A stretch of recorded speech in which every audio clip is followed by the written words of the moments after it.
Hi, folks. Chris Voss here from the ChrisVossShow.com. The Chris Voss Show. Hey, we're coming here with another great podcast. We certainly appreciate you guys tuning in. Thanks for being here. To see the video version of this, go to youtube.com/Chris Voss, hit the bell notification button, and also go to goodreads.com/Chris Voss. See everything we're reading and reviewing over there. Actually, two of my books now are going up on the Goodreads giveaway, so you can check those out as well, and get in the free giveaway they're doing over there. Also, go see all of our groups: Facebook, LinkedIn, Twitter, Instagram. I've lost track of how many there are. It's just wherever all those cool kids are playing to check that out. Today, we're honored to have not only a veteran of the Iraq War, but a congressman on the show with us today. He's the author of the newest book that came out November 9th, 2021. The book is called They Called Us Lucky: The Life and Afterlife of the Iraq War's Hardest Hit Unit. Ruben Gallego is on the show with us today, and he's going to be talking to us about his amazing book and some of the writing that went into it. He represents the 7th District of Arizona in the U.S. House of Representatives. He's a son of Hispanic immigrants. He was the first in his family to attend college, graduating from Harvard University with a degree in international relations. While in undergrad, he enlisted as an infantryman in the Marine Corps Reserve. He was deployed first with Bravo 125 in Okinawa, Japan, then to Iraq in 2005, where he and the other members of Lima Company, 3rd Battalion, 25th Marine Regiment saw some of the fiercest fighting of the war. He was elected to Congress in 2014 as a Democrat, and he's a member of the House Committee on Veterans Affairs and House Armed Services Committee, where he serves as chairman of the Intelligence and Special Operations Committee.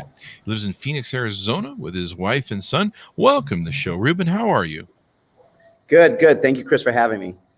Good. And it's an honor to have you on the show, sir, especially since yesterday was Veterans Day, and there was a lot of, memorials of people that have worn the uniform and thanking them, of course, for their service.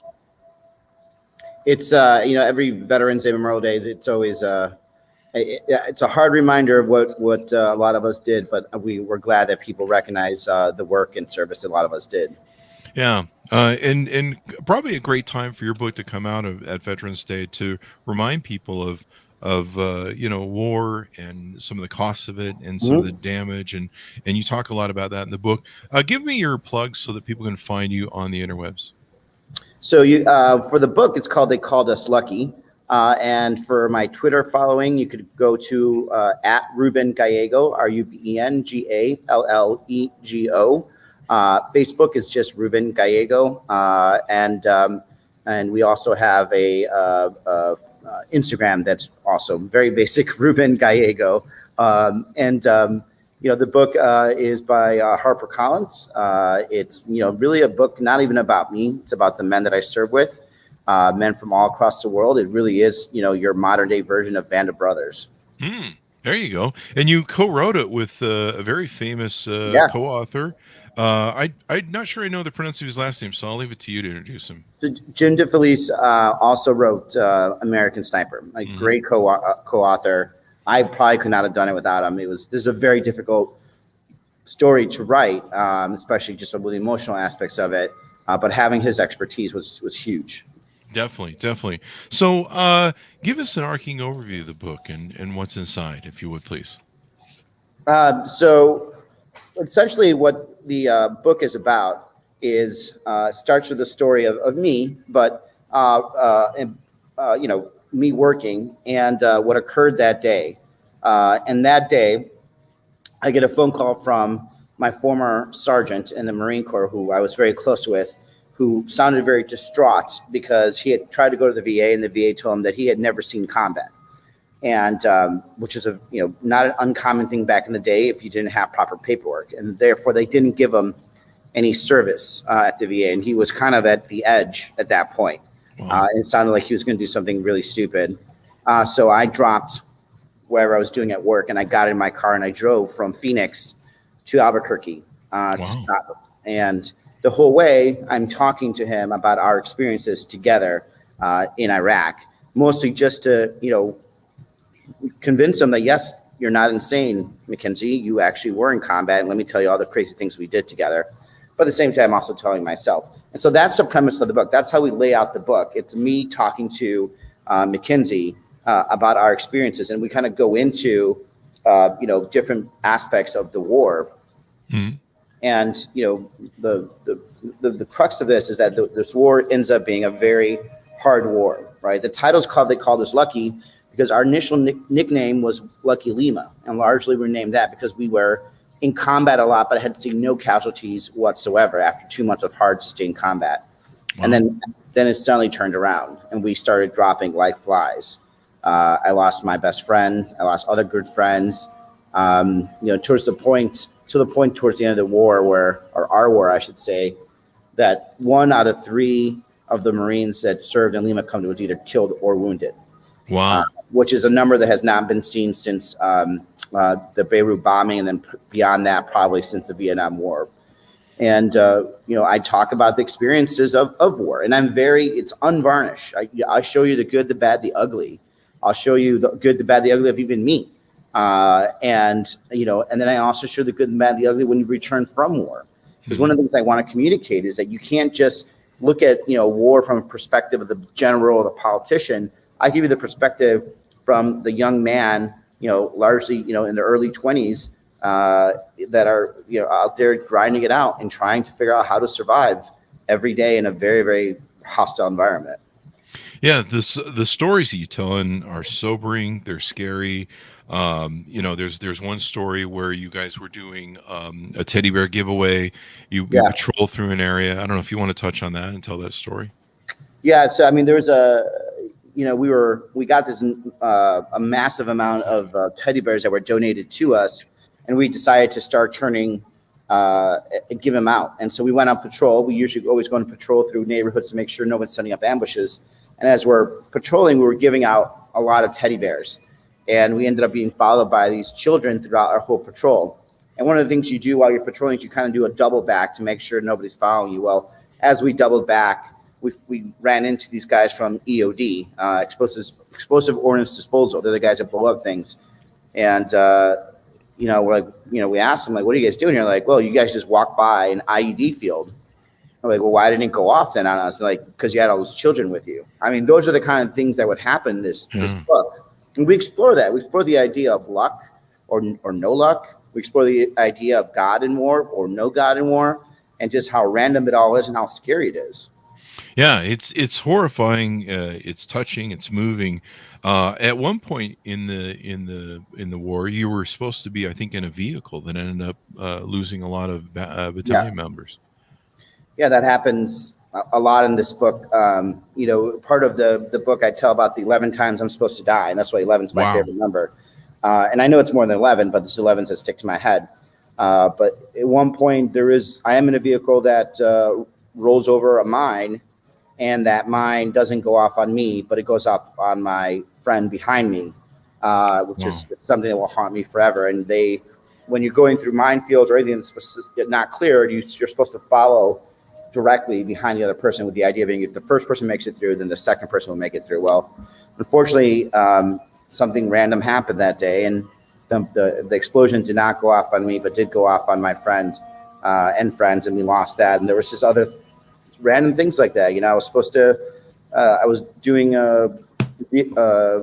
vehicle operations, and an IED goes off that should have hit me, if not for the fact that a sandstorm just happened to come right through at that point, and probably blocked the vision of the detonator.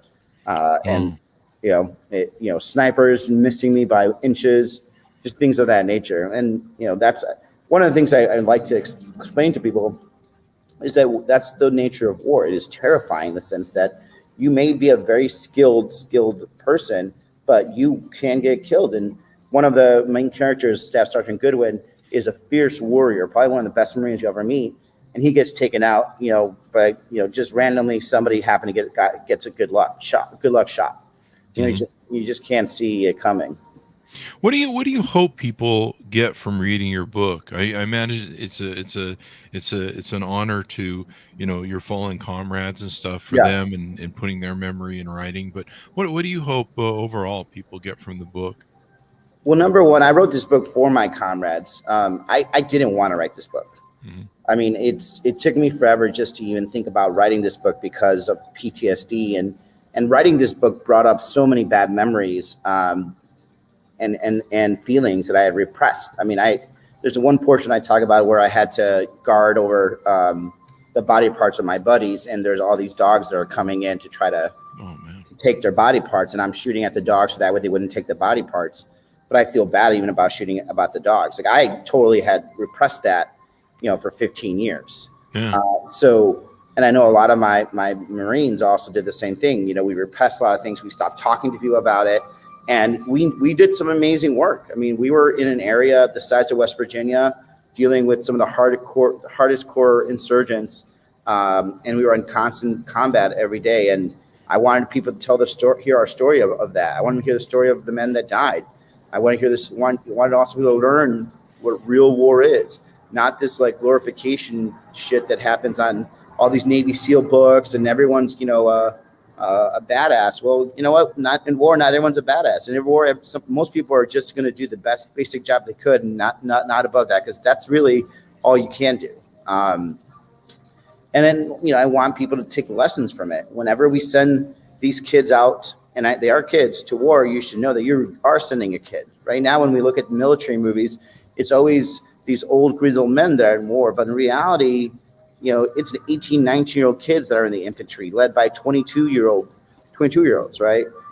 And they're very scared, and it's a very scary experience. And that's a real position. That's what's actually really happening in war. And you talk about it in the book as, you're living every day, just trying to get through the day and get to the next patrol and come home, and you're always questioning, is today the day? And at that age, you're still just trying to figure out life. You're still just trying to figure out everything. And do you think one of the problems we have in our society is we're a little too antiseptic towards our thoughts on war? We're like, oh well, it's over there. Mm-hmm. There's you see it on the TV news, and it doesn't seem quite as hellish as it really is on the ground. Do you think it's important that we start really understanding better what that means? I mean, I think if we actually start understanding better what that means, I think we'd be less likely to engage in it. Mm-hmm. And it is anti-sectarian in two ways. Number one, only 1% of the military only 1% of the population will ever serve in the military. Mm-hmm. And of that 1%, very few will actually actively ever serve in combat. And so you have a whole lot of people within the military that also removed from war. Mm-hmm. And the American public is also shielded from war because it's so far away. It doesn't really involve society. It involves very like 1% of 1% of the population really gets involved in war or war making. And so there is no shared sacrifice. There is no idea of of imminent danger, right? And even if we are now sending people to war for things that aren't really existential threats to this country. And so it's a very weird system, especially for democracies like us, that we do this type of war making.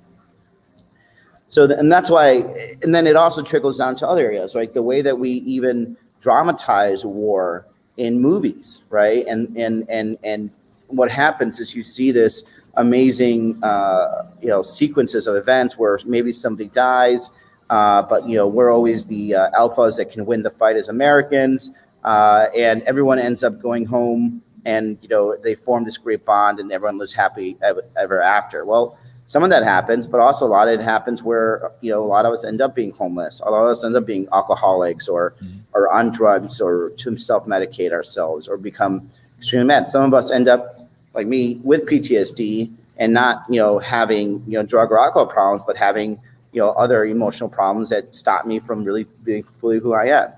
But nobody wants to see that on TV. Nobody wants to see that in a movie. And nobody wants to see 18, 19-year-old boys fighting for their lives, because, how could you fight for your life if you barely have lived? Yeah.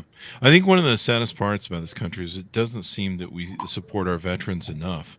And especially when they circle back. And I had a lot of friends that, I remember one friend that was going back for his fourth tour of duty in Iraq. And I was like, why do you want to go back?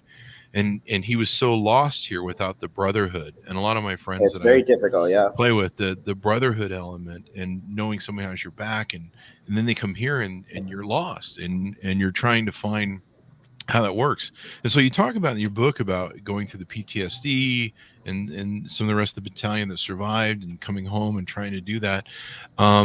It seems like there's so much more that we need to do to support veterans and everything else. What more could we be doing? Yeah. And I don't talk about this in the book because I actually don't talk much about politics or policy in the book, because one of the things I want to communicate in the book is how helpless you are as a young infantryman, right? And so talking about policy, it's like going to like the Ferrari sales room. You can look at the cars, but you ain't going to pass anything, especially when you're an 18, 19-year-old Marine, right? But what we can do is actually, look at my thing is that we need to look at veterans holistically. It's great that we get a mental health care, but mental health care is something that needs to happen holistically with other things. One of the hardest reasons why, and you just said about your friend, Chris, that the reason he wanted to go back, it's not because he had the sense of brotherhood, because he had a sense of purpose, right? And every day waking up with a sense of purpose actually makes you motivated to do more. Well, a lot of times we come back to the civilian world, and this is certainly something that I saw. I felt very lost for a while, because every day I woke up with a purpose was to keep myself alive, keep my men alive, and to not lose my dignity in the process. And then when you come back to this world where you're just a peon. Like I had a really good friend who was an amazing warrior in the war, right? And he was leading a group of 40 men into combat every day and keeping them alive. And he came back and found himself in as a janitor, right? Mm. And so what does it mean? Does it mean that there's a problem with him being a janitor? Like, no. What it means is that we need to find a way to make these men feel whole, make sure they're in organizations that make them feel whole, like American Legion or other nonprofits. And we have to help them find fulfilling careers, right? There's nothing more, I'd say, dehumanizing and that will quickly, I think, demasculinate. Is that even a word? Probably. It is now. We'll take it is now, right? Poetic license. But especially for Marines and young Marines, and they come back and they can't even make it a living to pay for their family, right? Yeah. And so all those things add up into other problems, right? If you can't do that, then you feel even less of a worth. You start drinking, start using drugs, it increases your PTSD. So what I'm trying to say is we need to take care of these guys holistically. Like, let's get them mental health care, but let's get them good paying career jobs so they actually can provide for the families and feel comfortable about in this society. Let's make them part of our society and make them feel like they have a purpose every day. Yeah, I think. Do you like that? Is it Blackstone, the company that recently announced they took on a bunch of people, veterans? I think they announced it on Veterans Day. Was it Blackstone or Black? It could be BlackRock. And I'll tell you, things have changed dramatically since when I first got out of war. Mm-hmm. I graduated from war, and I still had a Harvard degree, and nobody would hire me because they couldn't make sense of my military background. Mm-hmm. And so I even went to a big bank who had a management consulting training program. And they wouldn't accept me because they told me I had no leadership experience. Well, like, I just led men in combat. You know how hard it is to lead men in combat at 18, 19? $1 million machines. Yeah, exactly. You don't think I could handle 18, 19? Like, you don't think I could handle a couple tellers? Actually, $1 billion machines. Yeah, exactly. Yeah. So, but it's that same bank that I'll leave the name out of it, that rejected me, now has an amazing veterans training program that grabs veterans right out of boot camp. I'm sorry, not right boot camp, right off active duty once they're out.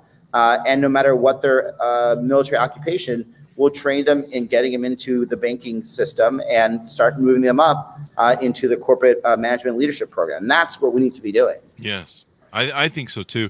I was writing my book this year on leadership, and my friends that I game with are in the Army. Sorry, it's okay. You guys don't get along, but they need to be around too.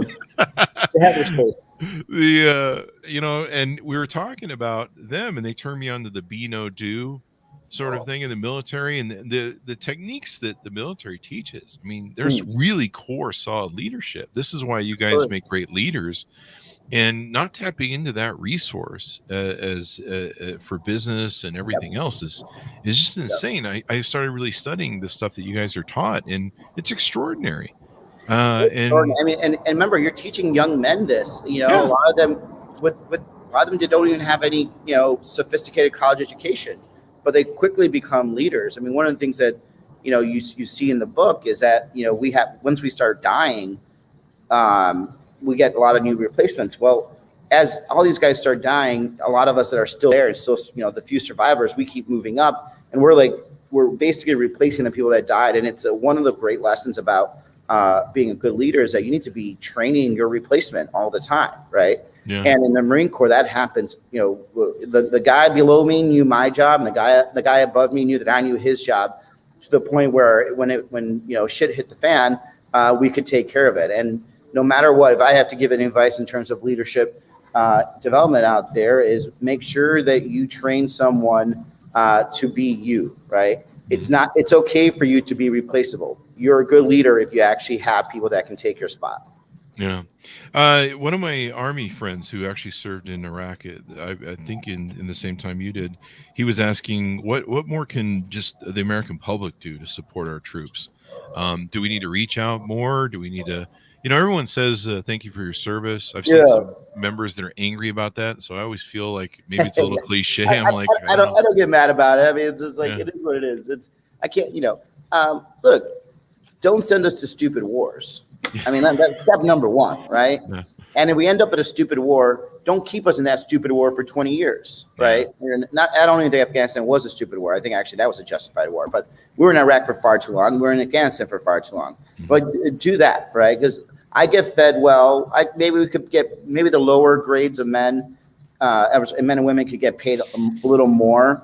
Maybe we could have a little more benefits, like free college. Most places you go to free college and stuff like that anyway, the GI Bill. But the VA could be a little better. But the most important thing that would be helpful to military people is don't send us to stupid wars. And if we end up in a stupid war, don't keep us there for longer than we should, because it's deteriorating. It's deteriorating to the military, deteriorating to the older veterans, because now you have new veterans coming out of this war, into this, putting stress on the VA. So pay attention, right? Don't just hear the Democrats or Republicans talking about, well, this is a just war and we're just going to send men over there. Or, the Democrats or Republicans saying like, well, this isn't really a war. This is like us sending 1,000 troops over there and for a different reason. No. If a man is shooting at another man to kill, that's war. Doesn't matter how big or small it is. And if that's the case, government should be kept in check by the people. And we should ask, like, is this worth our time? Is this worth the blood of our sons and daughters as treasure? And most of the time, I would tell you it's probably not. And we probably have to start looking, like you talk about, the long-term cost of this, what the damage is. I remember one of my friends years ago had PTSD really bad, and someone kept flying just a little drone, one of those little private drones around his house, and it was triggering him so bad. I can imagine. Yeah, he was having the worst time with it, and so it's a real thing. It's and we need to provide as much help and services as we can. What are some other maybe things you want to touch on the book to get people to go out and pick it up? I mean, definitely, if you pick up this book, you'll learn about these men, and they're the best men I've ever met. They're true Americans. They love their country. They were young men. They just wanted to serve, and some of them died horrific deaths for this country. Some of them survived and are still struggling. And I want you to know how brave they are. I want you to know how amazing they are, and how we're going to make it through. This book, will give you the closest understanding of what modern warfare is, and a modern, in the sense that it's not a glorified account of war. It doesn't also go out of its way to tell you how bad war is. It just tells you what it is, and you'll understand like the trauma that comes with it, the excitement. You also hear about all the crazy shit we used to do just to keep ourselves sane. Like we started create our own prison hooch that didn't go so well. Then we started smuggling, you know what I'm talking about. Then we started smuggling our own booze in. I mean, playing pranks on each other. It was, that is what happens in war. Yeah, you got to blow off some steam and stuff. Yeah. I guess your Lima company was a pretty diverse unit, and in the age of division, what is that? What do we need to come together as Americans and realize that we're fighting common enemies, especially Russia, China, different things. Talk a little bit about that, if you would. Yeah, I mean, like, look, my Lima company is based out of Columbus, Ohio. It's largely white men. And then you have the group that I came out of, which is 4th Reconnaissance out of Albuquerque, New Mexico, which is a big majority is Latino and Native American, right? And, different variants of Latinos, ones that just got here a couple years ago, others that their family have been in New Mexico for 400 years, right? So we meet up with the Ohio boys, as we call them, and we start training with them, and they merge us all together. And so it's a great experience for everybody. We teach them, how to eat green chili, how to make meals actually taste well, because, we used to, as being, us guys from New Mexico, we'd bring little packets of Hatch green chili. I don't know if you ever had Hatch green chili. Oh yeah, dude, I'm a fan. So we'd have that stuff mailed to us, and we'd grab it and we'd get some canned chicken. We'd make some great meals for these guys, and plus add some tortillas. So we ended up, really coming together from all walks of life, and even politically. Most of I'd say 60% of the guys I serve with are probably hardcore Trump supporters. The other are 20% is probably, just indifferent. The other 20% are like me, Democrats. But we get along great. We don't hate each other. We don't beat up each other. We encourage each other. We understand at the core base that we're all Americans. We want to see the best of America come out. And, I wish that was more the case all the time. I can joke with them, they can joke with me, and it's not the end of the world. And a lot of that is missing right now in politics and in society. And or just not even like the conversations, but even people just not having friends. Like people are now choosing their friends based just purely on political ideology. So I think it's a big mistake. You should have an open wide net and not just be liberals staying with liberals and conservatives staying with conservatives. Yeah, it's definitely. I think social media is really wrecking this sort of thing. It's really dividing us and separating us. You speak of Albuquerque. I had a friend who lived in Albuquerque, and he brought me down there, and just driving around where they roast the chilies on the side of the road in the bags, like that. Especially during Christmas time. Oh. And he taught me how to take the Anaheim chilies and run a mozzarella stick up them, and then cook them. And oh my God, wow, I'm getting hungry just talking about it. But you also have a lot of diversity in your life and different things that you've done and experienced. Yeah. When you were young, I guess a lot of immigration experience going between U.S. and Mexico and growing up. Yep. What do you see there? To me, we need to be a nation of a melting pot. We've got to compete with China, which is growing, and we need new people. It's kind of funny. I saw a meme somebody posted the other day. I think it was from one of the news commentators on MSNBC, and she said, "How do we have an immigration problem when we can't even fill the jobs here in America?" Exactly. Look, my parents were both immigrants. I was born in the United States. I moved back to Mexico after being born here for 2 years, or I think it was 4 years actually. After 4 years here, we moved back to Mexico to take over a ranch that my grandma, after dying, had given to my dad, and so I worked the fields in Mexico. The one thing that's interesting that I still remember this day, like in Mexico, I wasn't considered Mexican enough because I was born in the United States.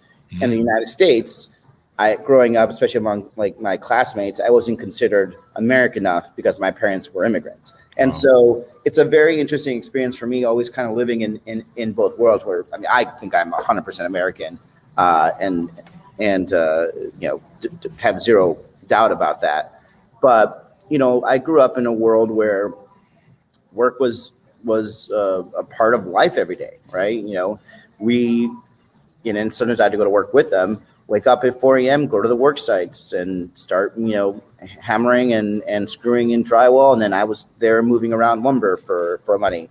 And it was an entirely different experience, I think, than a lot of people get, because it's just, the idea of your merit as a man was all based around, can you bring money home?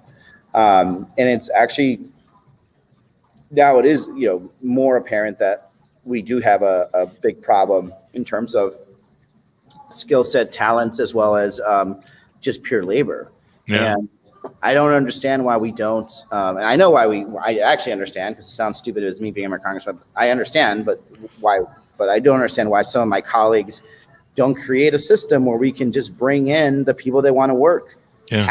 Even tax them a little. If we want to tax them a little more than you tax everybody else, I think that's absolutely fine. And our birth rate keeps dropping.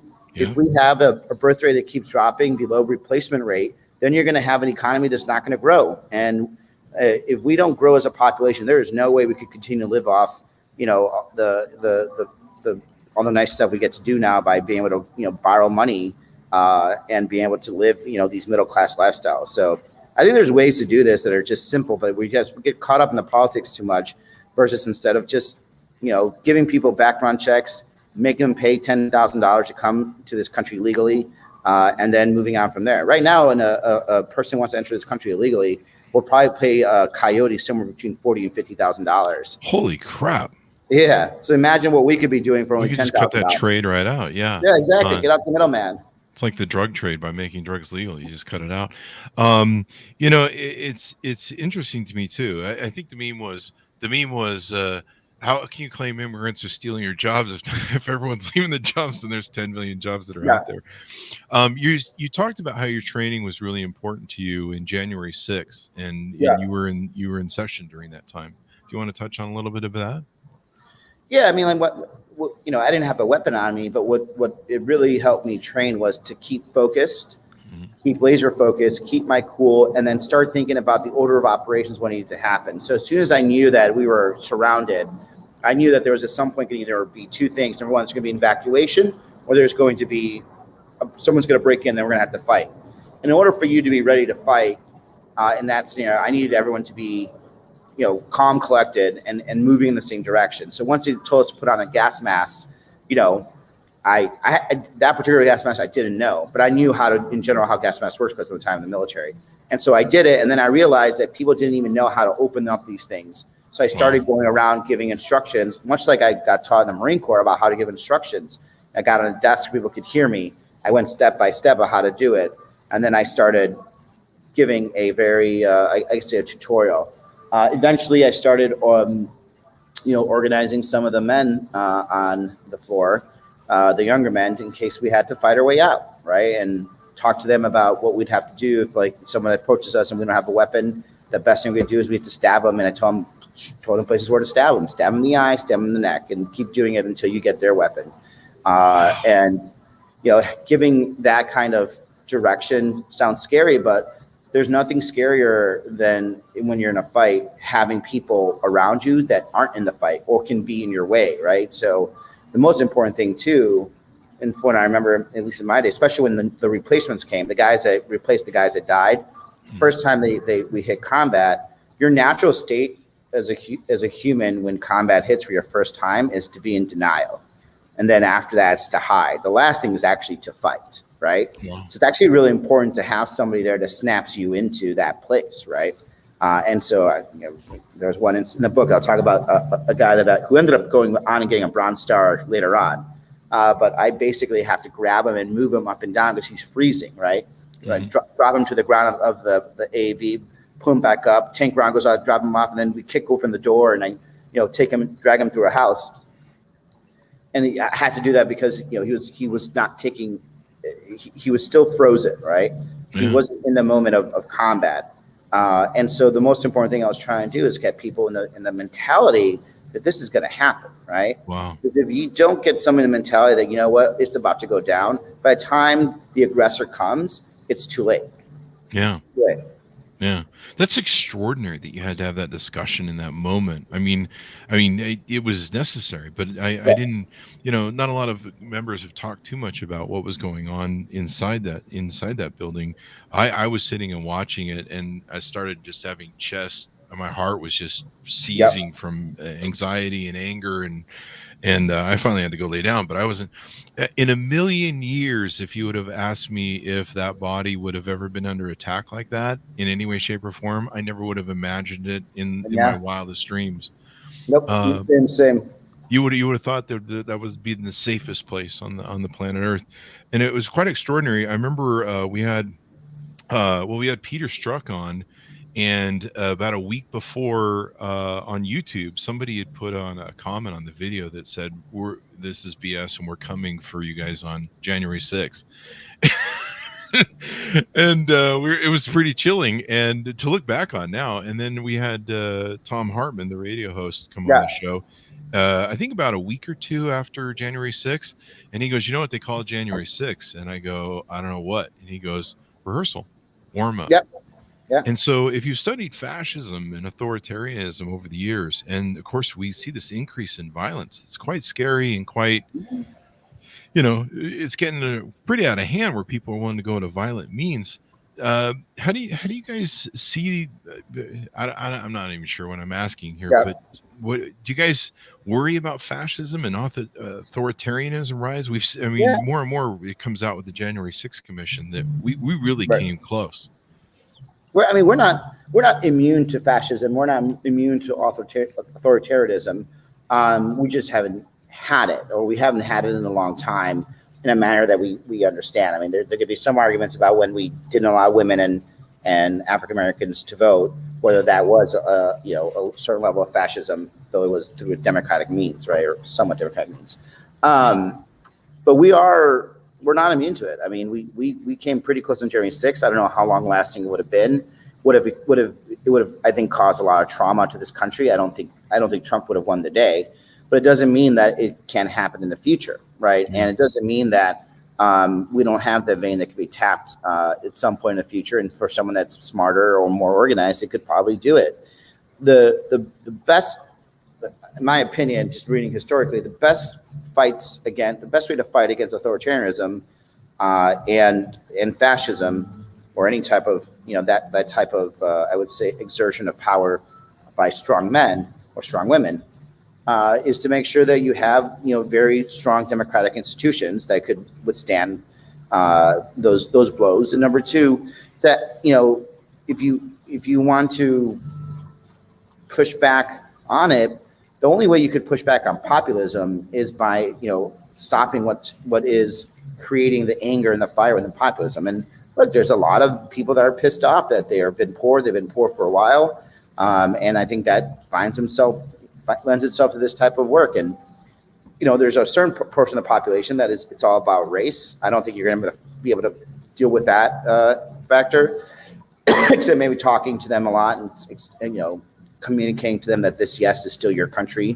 Yes, we're a diverse country, but you are still part of this country.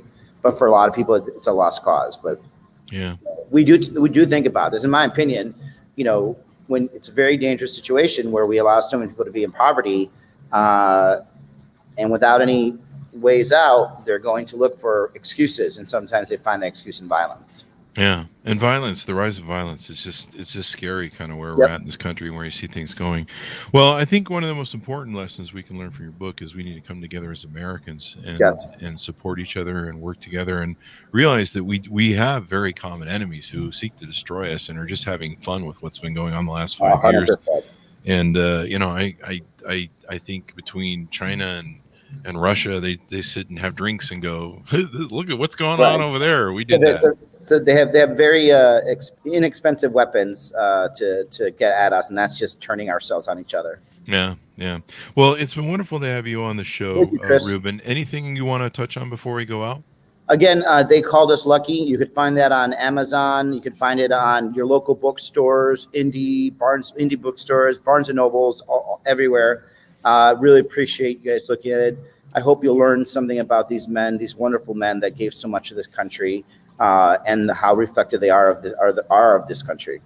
Thank you for coming on the show and spending some time with us today. Hey, Chris, have a good one. There you go. And thanks to my audience for tuning in. Go to youtube.com/Chris Voss. Hit the bell notification button. Go to goodreads.com/Chris Voss and see everything we're reading and reviewing over there. And go to Facebook, LinkedIn, all the different groups that we have there. Be good to each other, and we'll see you guys next time.